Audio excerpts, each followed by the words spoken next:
안녕하세요. 남편은 막내가 결혼한 그 해, 그러니까 3년 전 겨울에 세상을 떠나 혼자가 되었어요. 저는 첫째네와 함께 규모가 있는 식당을 운영하고 있습니다. 혼자 잠드는 밤에 줄곧 라디오를 들었는데 얼마 전 이 채널을 알게 되었지요. 참 기구한 사연들 많더군요. 그분들처럼 저도 평탄하지만은 않은 세월을 살아냈네요. 가난했던 시절을 추억 삼아도 될 만큼 이제 먹고 살 걱정은 없습니다.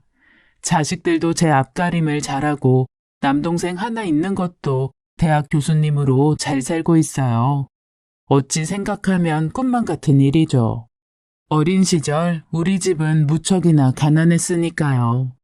기억을 떠올려 보면 우리 가족은 늘 새빵살이를 하고 있었어요. 착하기만 한 부모님은 돈 버는 재주가 없었습니다. 조금 모은 돈도 사기를 당하기 일쑤였죠. 이사도 수십 번 한 것 같아요. 짐을 다 풀기도 전에 또 이사를 가야 했습니다. 달동네 허름한 집들을 전전하다가 어느 날은 대문도 크고 정원도 넓은 으리으리한 집에 들어가게 되었어요. 그 지역에서 알아주는 부자의 집이었지요. 시내 중심가 노른자 땅, 높은 건물은 다 그분 것이라는 얘기도 있었습니다. 저희 부모님은 그 집의 정원사와 도우미 자격으로 돈을 벌러 들어간 것이었어요. 2층으로 잘 지어진 양옥집, 지하 세방이 저희 집이었죠. 지하도 전체를 다 쓰는 것이 아니라 반은 저희가 지내는 곳, 나머지 반은 다른 일하는 분들이 자는 곳이었어요.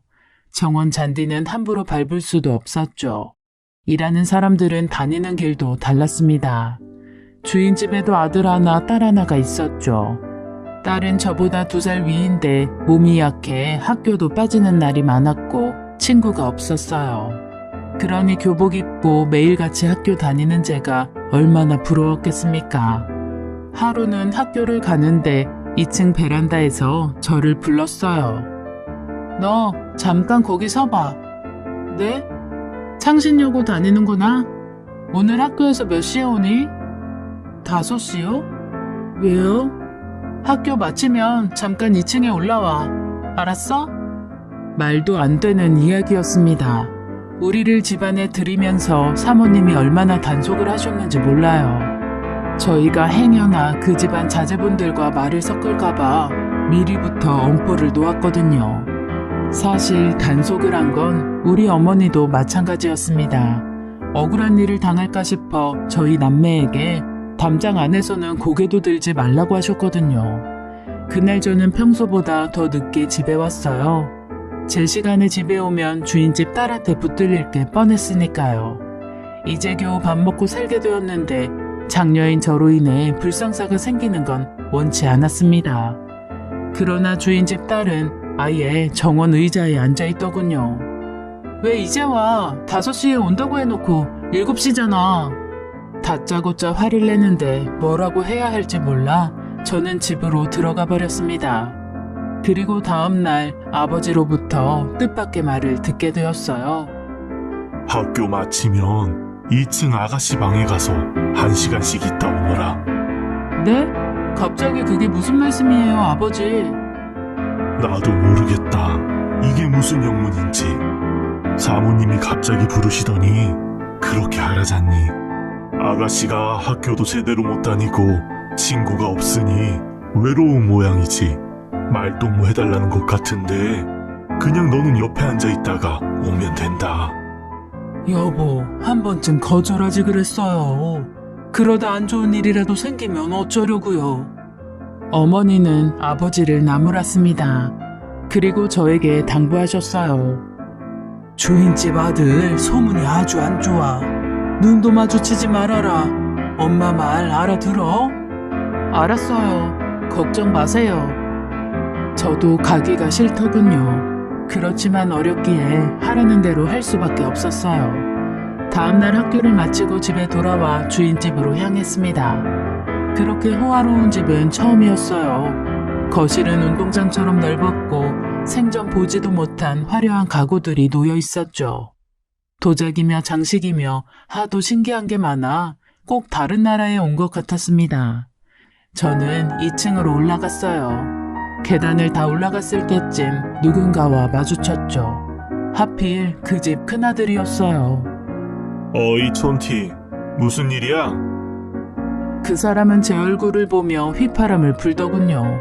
동네에서 여자 문제 복잡하기로 아주 유명했어요. 큰 키에 훤칠하게 잘생긴 얼굴로 대학에 가서도 불량한 짓을 하고 다닌다는 소문이 자자했지요. 보자마자 촌티라니, 듣자마자 얼굴이 확 달아올랐지만 저는 못 들은 척하며 주인집 딸의 방으로 들어갔습니다. 주인집 딸은 친구가 그리웠던 모양인지 처음만 새침했지 나중에는 잘해주더군요. 같이 책도 읽고 그럭저럭 잘 지내게 되었어요. 그러던 어느 날 주인집 딸 방에 들어가 보니 침대 위에 큰아들이 누워있는 게 아니겠어요? 기겁을 한 저는 당장 방을 나오려 했지만 손목이 붙잡혔어요. 대학생인 그 사람은 힘이 셌어요. 잡힌 손목 하나 빼는 것도 어렵더군요. 야, 너 사람 무시하냐? 왜 이러세요? 잠깐 얘기 좀 해. 왜 날 자꾸 피해? 내가 벌레처럼 보여? 이거 놓고 말해요. 싫어. 대답 들어야겠어. 너 날 볼 때마다 투명인간 취급하는데 기분 아주 더러워. 나쁜 감정이 있어서 그런 건 아니에요. 그런데 왜 그래? 그쪽이랑 말 섞는 거 주인 어른들이 보시면 싫어하실 거예요. 저희 쫓겨나면 책임질 거예요? 책임질게. 너 내 애인 해라. 내가 왜요? 관심 있으니까. 전 관심 없는데요. 뭐? 이게 얼굴 좀 생겼다고 아주 건방지게 구네? 분수도 모르고. 분수 아니까 이러는 거 아니에요. 왜 이래요 정말. 이게 끝까지 말대꾸야. 그 사람은 제 뺨이라도 때리려는지 한 손을 힘껏 들더군요. 다행히 주인집 딸이 들어와 맞는 것은 피할 수 있었지만 그날 이후 저는 그 집에 가는 게 무서웠어요. 또 주인 아들과 마주치게 되면 어떻게 하나 걱정이 앞섰죠. 그러나 영문을 모르는 사모님과 아버지는 저를 들들 볶았습니다. 며칠은 몸이 안 좋다고 핑계를 댔지만 오래 버틸 수 없었어요. 제가 안 온다고 그 집 딸이 밥도 안 먹고 온다는데 도리가 없었죠. 결국 저는 다시 그 집에 가야 했고 비슷한 일들이 여러 번 있었어요. 그러나 제가 상대를 안 하려고 드니 나중에는 절 못 본 척 하더군요. 잘 되었다고 생각했습니다. 저에 대한 관심이 식기만을 바랬으니까요. 그리고 시간이 흘러 저는 고등학교를 졸업했어요. 어려운 형편에 대학은 제가 돈을 벌어 갈 생각으로 직장을 알아보고 있었죠. 하루는 친한 친구가 밤에 절 불러내더군요. 나 오늘 진짜 이상한 얘기 들었다? 무슨 얘기? 있잖아. 그게 뭔들 그래, 빨리 말해봐. 너 주인집 아들이랑 무슨 일 있었어? 무슨 일이라니? 불길한 예감이 들었습니다. 그리고 저는 충격적인 이야기를 듣게 되었죠. 제가 그의 아이를 가졌다는 소문이 동창들 사이에 파다하게 퍼져 있다는 것이었어요. 절대 아니야. 넌 그 말을 믿어? 아니지. 나는 믿는데 소문이 문제다. 이미 사실이 되어버렸어. 네가 여동생 방에 들락거리는 척하면서 자기 꼬셔서 애 가졌다더라. 아주 작정하고 떠벌리고 다녀. 그날 밤 저는 주인집 사모님에게 머리채를 잡혔습니다. 소문을 듣고 그런 것이었죠.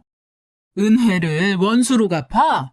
영균이 우리 집안 3대 독자야 이거사. 어디 감히 우리 애한테 꼬리를 쳐? 이게 무슨 일이야? 여보, 글쎄 얘가 영균이 애를 가졌다잖아요. 감히 주제도 모르고 천한 게 누굴 꼬셔 이를 이 지경으로 만들어?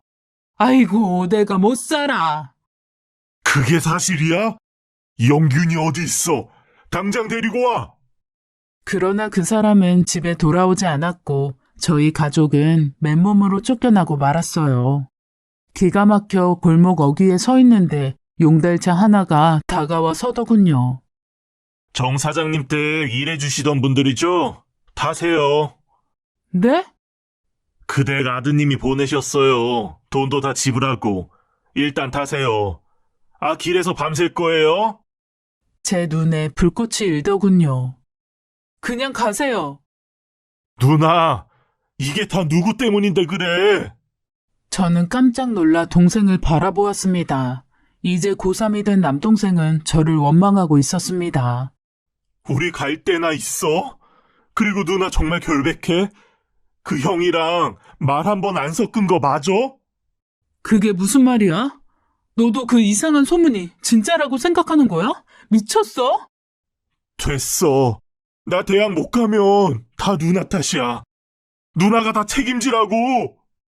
다리에 힘이 풀려 저는 자리에 주저앉고 말았습니다. 부모님도 동생을 말리지 않았어요. 소문이 사실이든 아니든 저 때문에 다 잃게 된 건 사실이었으니까요. 하는 수 없이 우리는 용달차에 올랐고 차는 옆 동네 언덕 꼭대기에 도착했습니다. 방 한 칸짜리 낡은 집, 이불 한 장 없는 그곳에서 우리 가족은 뜬 눈으로 밤을 보내야 했어요. 다음 날 아침 주인집 아들이 찾아왔습니다. 어떻게 된 거예요? 그 소문은 뭐고? 이 집은 또 뭐예요? 우리 내일 이사 나갈 거예요. 이 동네 뜰 거니까 그렇게 알아요. 돈 한 푼 없이 쫓겨난 거 내가 다 알고 있는데 이사? 훅 키고 있네. 내가 방 한 칸이라도 구해준 걸 고맙게 생각해. 도대체 나한테 원하는 게 뭐예요? 여기서 얘기하긴 좀 그렇고 차에 타. 저는 그 사람의 차를 타는 것이 정말 싫었어요. 그러나 둘이 같이 있는 걸 누가 보기라도 할까봐 어쩔 수 없이 차에 올랐죠. 그리고 억지로 강요해 마신 주스 한 모금에 저는 깊은 잠에 빠지고 말았습니다. 정신을 차려보니 밤이었어요. 차가 세워진 곳은 사방이 숲으로 둘러싸인 곳이었죠. 근처에 군부대가 있는지 총소리도 간간히 들렸습니다. 저는 어딘지도 모를 시골집에 갇혀 며칠을 지내게 되었고 그 사람이 만들어낸 소문대로 임신을 하게 되었습니다. 친정으로는 돌아갈 수가 없었어요. 면목이 없고 죄인이 된 심정이었죠. 부모님은 조용히 그 동네에서 다른 곳으로 이사를 나가셨어요. 멀리 떨어진 지역에서 작은 식당을 하며 살아가신다는 것을 나중에서야 알게 되었습니다. 혼인신고는커녕 결혼식도 없이 저는 그의 동거녀가 되고 말았어요. 그 사람의 자취방에서 지내다 배가 불러오기 시작할 즈음 그는 저를 본가로 데리고 갔죠. 일이 그렇게 되자 주인집 딸은 저를 사람 취급도 하지 않더군요. 주인 어른, 그러니까 시부모의 폭언도 심했습니다. 그렇지만 뱃속의 아이는 하루가 다르게 무럭무럭 자라 저는 딸아이를 낳게 되었어요. 그러나 축하는커녕 아이를 처음 본 시어머니가 이러더군요. 이제 속이 시원하냐? 부모가 종살이 하던 집 3대 독자 핏줄이라고 기집애 하나 낳아놓으니 자랑스러워. 참 뻔뻔도 하다. 내 아들 인생 망쳐놓고 미역국이 목구멍에 넘어가? 어머니, 어떻게 그런 말씀을 하세요? 내 인생을 망친 건 당신 아들이라고 말을 하고 싶었지만 안고 있는 아기가 걸려 차마 그 말을 뱉을 수가 없었어요. 시어머니의 폭언에도 남편이라는 사람은 비웃고만 있었죠. 그게 아이 아빠라는 사람의 야비한 본성이었습니다. 가슴이 무너져 내렸지만 슬퍼할 수만은 없었어요. 엄마가 세상 전부인 작은 아이가 저를 바라보고 있었으니까요. 저는 오로지 아이만을 위해 살기로 작정하고 마음을 다잡았습니다. 저는 그 집에서 가장 힘들고 고된 일들을 해야 했습니다. 도우미들마저 저를 무시하더군요. 빨래는 무조건 손빨래를 해야 했고 김치는 왜 그렇게 많이 담그라고 하는지 혼자 시부모의 이불 빨래며 온갖 허드렛 일을 다 해냈어요. 고무장갑도 끼지 못하게 해서 손은 늘 퉁퉁 부어 있었죠. 그렇게 시간은 흘러 아이가 8개월쯤 되었을 때였어요. 함께 잠이 들었던 딸이 힘없이 울기 시작했습니다. 불을 켜고 아이를 만지는데 몸이 불덩어리 같았어요. 당황한 저는 해열제를 찾았지만 그날 손빨래를 너무 많이 한 탓인지 약병을 놓치고 말았습니다. 저는 방바닥에 흐른 약을 찻숟가락으로 떠서 아이 입에 넣어주었어요. 아가, 꿀꺽 삼켜. 약을 넘겨야지. 못 넘기겠는지 아기는 약을 뱉더군요. 낮에 먹은 것을 다 토하더니 급기야 얼굴이 파랗게 창백해지는 아이를 안고 저는 남편의 방으로 뛰어 올라갔습니다. 여보, 여보! 급한 마음에 2층 애아빠의 방문을 다급히 열었는데 그 사람은 혼자가 아니었어요. 제가 아닌 다른 여자와 한 침대에 누워 있었더군요. 보자마자 남편이란 인간은 제게 따귀를 올려붙였습니다. 너 미쳤어? 여기가 어디라고 함부로 올라와? 아기가 아파요. 병원에 당장 가야 해요. 그게 무슨 대수라고? 네가 알아서 해. 내가 알아서 할게요. 근데 병원 갈 돈이 없어. 돈이라도 줘요, 빨리. 밑에서 시어머니의 목소리가 들렸습니다. 무슨 일이야? 왜 이렇게 소란스러워? 그는 돈 몇 장을 거실에 뿌리고는 문을 쾅 닫아버렸습니다. 그때쯤 아이는 우는 것도 힘든지 숨이 꼴딱꼴딱 넘어가려고 하더군요. 저는 아이를 안고 계단을 뛰어내려갔습니다. 그런데 시어머니가 저를 막더군요. 너 지금 뭐 하는 거냐? 비켜주세요, 어머니. 지금 병원에 빨리 가야 해요. 저는 발을 동동 굴렀습니다. 가지 마라. 애 조금 아픈 것 같고 호들갑 떨 필요 없다.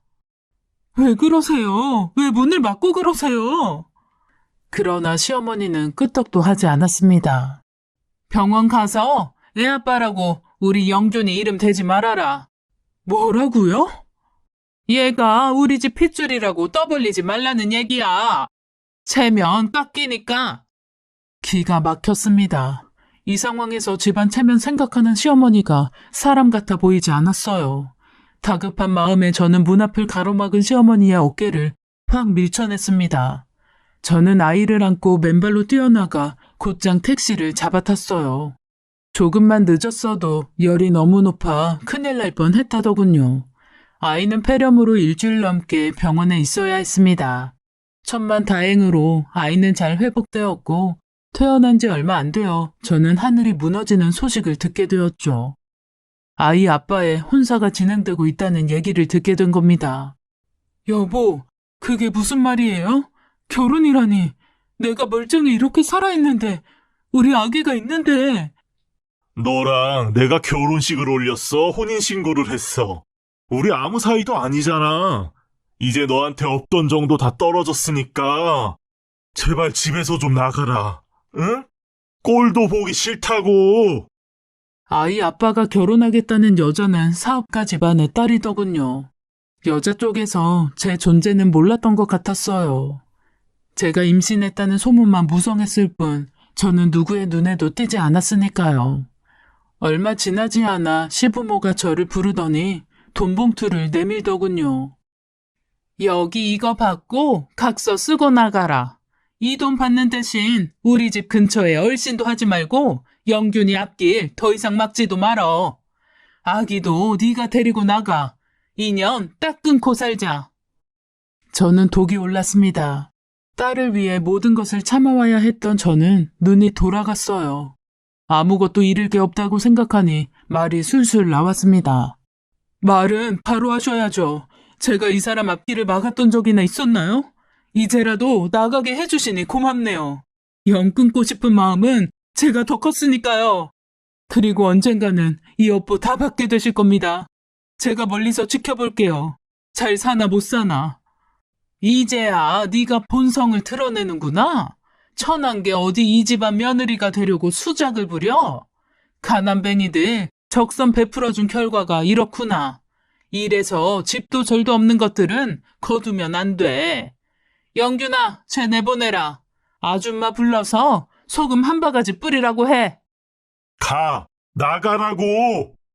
건드리지 마. 내 발로 나갈 테니까. 대문 앞에서 소금이 든 바가지를 든 아주머니가 서 있더군요. 저는 바가지에 손을 넣어 소금을 한 주먹 움켜쥐고 아이 아빠라는 인간의 얼굴에 확 뿌렸어요. 그것 가지고는 분이 풀리지 않았지만 어쩔 수 없었습니다. 대문은 곧 닫혔고 그 길로 집을 나왔어요. 당장은 속이 후련하더군요. 아이 아빠와 결혼한다는 여자를 만나볼까 생각도 해봤지만 저 집구석과는 더는 엮이기 싫다는 생각이 커 그것도 관뒀어요. 무작정 시외버스를 타고 멀리 떠났습니다. 버스를 타고 나서야 열어본 봉투에는 정말 적은 돈이 들어있더군요. 기대도 안 했지만 어이가 없었습니다. 저는 아기를 업고 숙식이 제공되는 일자리를 찾아다녔어요. 아기를 돌보며 일을 해야 하니 구할 수 있는 일이 많지 않았죠. 수십 번의 퇴짜를 맞았지만 죽으라는 법은 없는지 결국 일을 구하게 되었어요. 혼자 양선지 해장국집을 운영하는 할머니가 제 딱한 사정을 아시고는 받아들여 주신 겁니다. 사정이 어떻든 간에 일 시켜보고 별로다 싶으면 내보낼 거야. 열심히 할게요. 시켜만 주시면 뭐든 다 할게요. 바로 그날 저는 저녁 장사부터 설거지와 청소를 닥치는 대로 했어요. 식당은 작은데 문을 닫을 때까지 손님이 바글바글했죠. 양이고 선지고 저는 못 먹는 음식인데도 손님들이 맛있게 드시는 걸 보니 침이 꼴깍꼴깍 넘어갈 정도였습니다. 할머니 솜씨가 보통이 아닌 듯 보였어요. 시간이 흘러 식당 일에 몸이 어느 정도 적응이 되자 억울하고 분한 마음이 그제야 올라오더군요. 일을 마치고 누워도 잠이 오지 않았습니다. 아기를 재워놓고 식당에 나와 있는데 주인 할머니가 따라 나오시더군요. 왜 혼자 청승을 떨고 있어? 기가 막혀서요.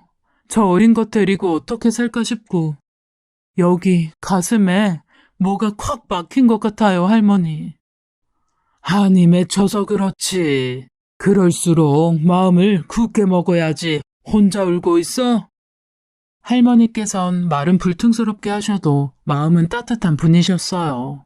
소주를 꺼내시더니 따라주시더군요. 이왕 이렇게 된 거 뒤돌아볼 거 없어. 굶지 않고 자식 크는 거 볼 수 있으면 된 거야. 그리고 양선지 해장국을 왜 못 먹어? 내일부터 먹어봐. 먹어봐야 맛을 알지.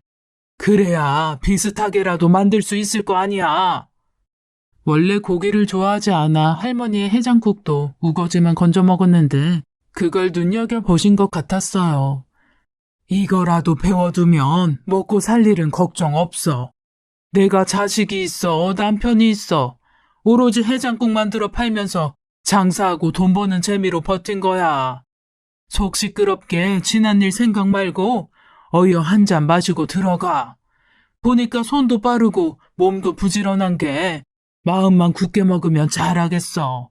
나처럼 살아. 그럼 돼. 정신이 번쩍 들더군요. 그 뒤로 할머니의 비법을 하나하나 배워나갔어요. 양이며 선지며 내장과 피냄새가 역하기도 했지만 내 자식 먹여 살릴 보배다 생각하니 가끔 나오던 헛구역질도 쏙 들어가더군요. 3년 정도 고생하니 비슷하게나마 할머니 해장국 맛을 따라할 수 있게 되었습니다. 주인 할머니는 아이가 5살 되던 해 봄 주무시다 그대로 영면하셨어요. 팔 한쪽이 떨어져 나가는 것 같더군요. 친할머니를 잃은 듯 허망하고 슬펐습니다. 장례를 잘 치러드린 뒤 저는 친정 부모님을 불러 가게를 꾸려나가기 시작했어요. 든든한 지원군이 붙으니 장사가 더 잘 되더군요. 넓은 곳으로 식당을 옮겼는데도 자리는 늘 꽉 찼습니다. 평생 돈 모을 일 없을 거라 생각했는데 통장에 돈이 쉴 새 없이 불어나더군요. 저는 식당에 있던 건물을 사서 2층까지 좌석을 만들어 열심히 장사를 했습니다. 맨 위층에 부모님과 함께 살면서 아이를 키웠어요. 남동생 공부 뒷바라지도 해줄 수 있었죠. 그렇게 신명나게 장사를 하고 있던 어느 날 믿을 수 없는 일이 벌어졌어요. 오랜만이야. 뻔뻔스럽게도 아이 아빠가 찾아왔더군요.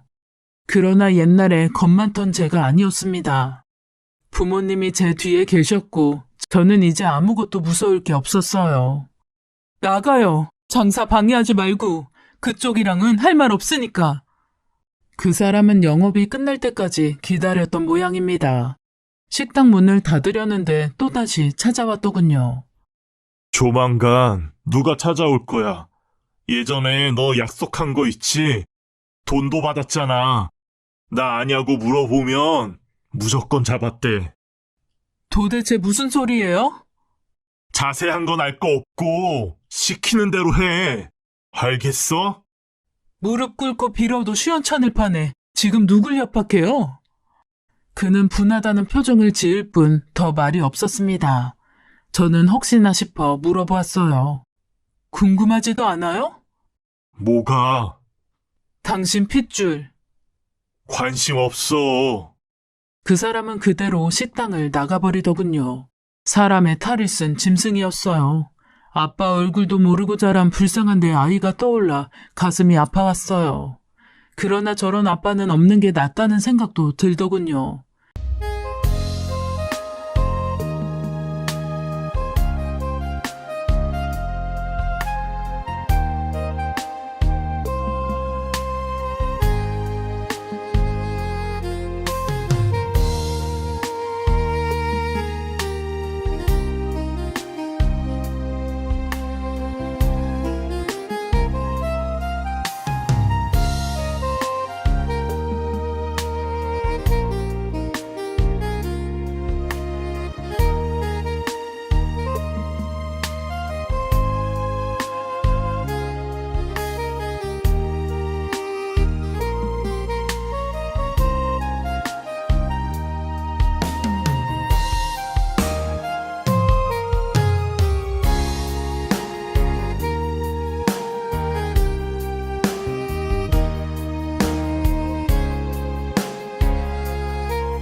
사람을 시켜 어떻게 된 일인지 알아봤습니다.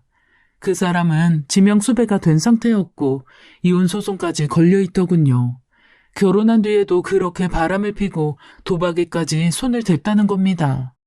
처가 회사에서 거액의 돈을 횡령하고 주변인들에게 크게 사기를 쳤다고 하더군요. 이혼 소송을 건 부인 쪽에서는 애초에 속아서 결혼을 했다는 걸 밝히기 위해 저를 찾는 중이라는 것까지 알게 되었죠. 며칠 후 그의 부인이 찾아왔고 저는 내키지 않는 마음을 누르며 옛날 일들을 빠짐없이 말해주었어요. 시간이 지났어도 기억이 어찌나 생생하던지 소름이 끼칠 정도였어요. 곧 경찰도 찾아오더군요. 저는 아는 걸 소상히 말해주었고 그렇게 사나운 일들이 지나갔습니다. 저는 그쪽 사람들과 얽힐 일이 없다고 생각했어요. 다시 열심히 장사를 하며 아이를 키웠고 뜻하지 않게 단골 손님 한 분과 서툰 만남을 이어가게 되었죠. 그분은 부인과 사별하셨고 혼자 딸 둘을 키우며 작은 회사를 운영하고 있었어요. 우리는 서로의 사정을 알고 어떤 약속도 하지 않은 채 담백하게 만났습니다. 사실 가정을 꾸린다는 게 무섭고 자신이 없었어요. 겪었던 일들 때문에 두려운 마음부터 들었던 게 사실입니다. 그런데 지켜보던 부모님의 마음은 달랐나 봅니다. 하루는 저를 앉혀놓고 이런 말씀을 하시는 겁니다. 부모가 어리석어서 겪지 않아도 될 고생 겪은 거 다 안다. 피눈물 흘리면서 사죄해도 모자라. 넌 할 일 다 했어. 그러니 이제 우리 눈치 볼 것 없다. 남편한테 사랑받으면서 행복하게 살아. 그럴 자격 충분해. 우리 딸, 이제 새 출발해라. 그때 평생 흘릴 눈물을 다 흘린 것 같아요. 부모님이 그렇게 응원해 주시니 정말 없던 용기가 생기더군요. 결국 저는 만나는 분의 청혼을 받아들였죠. 혼인신고도 하고 약소하게 결혼식도 올렸어요. 몇 해가 지나고 저는 다른 지역에 분점을 열었습니다. 첫날 양선지 해장국을 딱 100그릇까지 무료로 드린다고 전단지를 뿌렸고 문을 열자마자 손님이 몰려들었어요. 100그릇 무료가 끝난 뒤에도 손님들이 줄을 이었죠. 그렇게 저녁 장사까지 마치고 늦은 밤 가족들과 식당을 정리하는데 행색이 초라한 노부부가 다 찌그러진 냄비를 하나 들고 홀에 들어오더군요.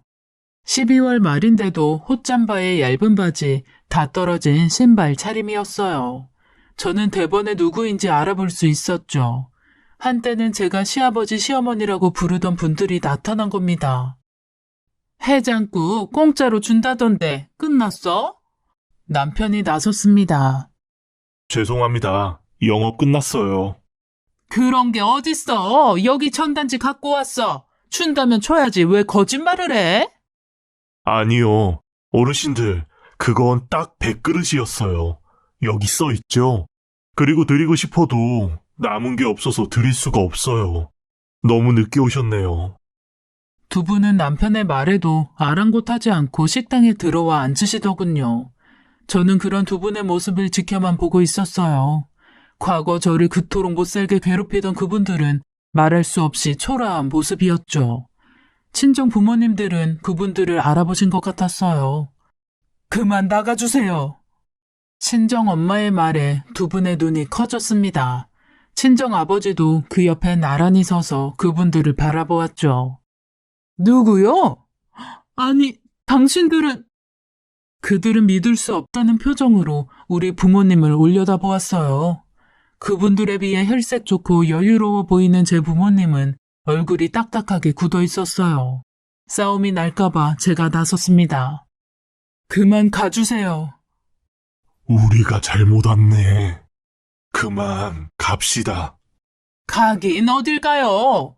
예, 음식이 왜 없니? 이렇게 크고 넓은 식당에, 한 그릇 주는 게 그렇게 아까워? 한숨이 나오더군요. 저는 남은 반찬을 몇 가지 싸서 남편에게 주고는 이제 그만 문을 닫자고 말했어요. 상황을 눈치챈 남편이 두 분을 문 밖까지 내보내고 들어왔습니다. 저분들 우시네? 그래요? 아들은 죽었다나 봐. 사정을 자세히 알지는 못해도 편안한 죽음은 아니었으리라 짐작이 되었죠. 후에 들은 얘기로 시아버지였던 분은 정치에 욕심을 부리다 그 많던 재산을 다 날렸더군요. 재기를 노렸지만 얼마 남지 않은 재산마저 사기로 잃고 빚더미에 올랐다고 하더군요. 병약했던 딸은 아들보다 일찍 죽었다는 소식도 듣게 되었죠. 세월이 많이 흐른 지금 그분들도 세상을 뜨셨겠지요. 사람 귀한 줄 모르고 오로지 돈만 쫓던 사람들은 그렇게 초라한 모습으로 제 기억 속에 남아있어요. 한 번 사는 인생 그렇게 후회만 남도록 살 필요가 있었을까요? 인연이 끝난 그 사람들을 저승에서도 저는 보고 싶지 않아요. 원망하는 마음 때문이 아닙니다. 저승에서 벌을 받으면서도 끝내 후회하지 않는 그들의 모습을 보게 될까봐 그렇지요. 살아가는데 돈도 꼭 필요하지요. 가난은 무서운 겁니다. 그러나 돈보다는 사람이 우선이지요. 그 마음 잃지 않고 베풀고 나누는 어른으로 끝까지 살고 싶습니다. 제 이야기는 여기까지입니다. 굴곡 많은 제 사연 들어주셔서 감사합니다. 지금까지 사연 읽어주는 남녀였습니다.